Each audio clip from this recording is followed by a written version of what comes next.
జై రజక రజకుల ఐక్యత ఆయలమ్మ ఆయలమ్మ.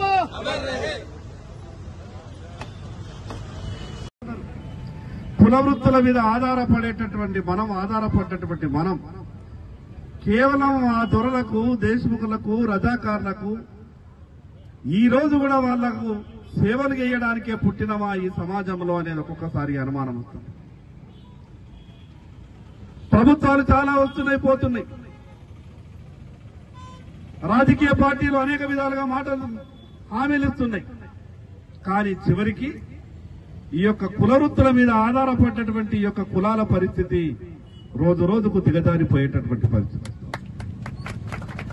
మొన్న జరిగినటువంటి శాసనసభ సమావేశాల్లో నేను అడిగిన, ఎన్ని రోజులు మా పరిస్థితి ఇట్లా?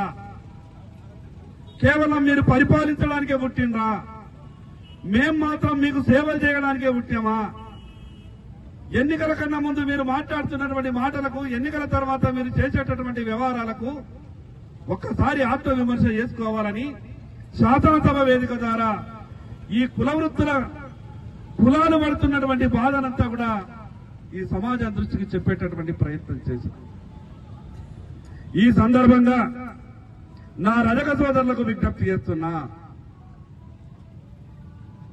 కుల వృత్తుల మీద ఆధారపడి జీవనం కొనసాగించినటువంటి చాకలి ఐలమ్మ ఆనాడు సోషల్ మీడియా లేదు, పోలీసు వ్యవస్థ లేదు, పెట్టుకుందామంటే మన డాక్టర్ లాయర్లు లేరు, కేసులైతే బయటకు తీసుకొచ్చేటటువంటి నిజాం వ్యవస్థలో ఒక రాక్షస మానవత్వంతో వ్యవహరించేటటువంటి వ్యవస్థ. మరి ఆ రకమైనటువంటి పరిస్థితులలో ఆమె పోరాట పటిమను ప్రతి ఒక్క నా రజక సోదరుడు మొదటి పేజీ నుంచి చివరి పేజీ వరకు చదవాల్సినటువంటి అవసరం ఉంది. నేను మొట్టమొదటిసారిగా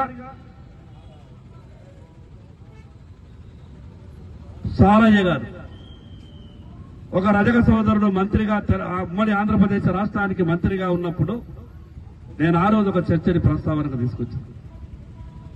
మాకు గుడి ఉన్నది, గుడికి కలర్ కావాలని నా దగ్గరకు వస్తే నేను చెప్పిన, ఎన్ని రోజులు మనం గుడిలో కలర్ వేసుకుంటూ చేద్దాం, మనకంటూ ఒక సంఘ భవనం ఉండాలా, మనకంటూ ఒక ఐక్యత అనేది ఒక వేదిక ఉండాలనంటే ఆ రోజు అన్నారు, ఏడున్నదన్నా జాగా, మాకెవరిస్తారు జాగా అన్నానంటే నేను ఆ రోజు 10 నిమిషాలు 20 నిమిషాలు మీతో చర్చ చేసినటువంటి కారణంగా ఈ రోజు మనకు రజక ఫంక్షన్ హాల్ అనేది ఆదిలాబాద్ లో కోట్ల రూపాయల విలువైనటువంటి ఫంక్షన్ హాల్ నిర్మాణం చేసుకున్నాం.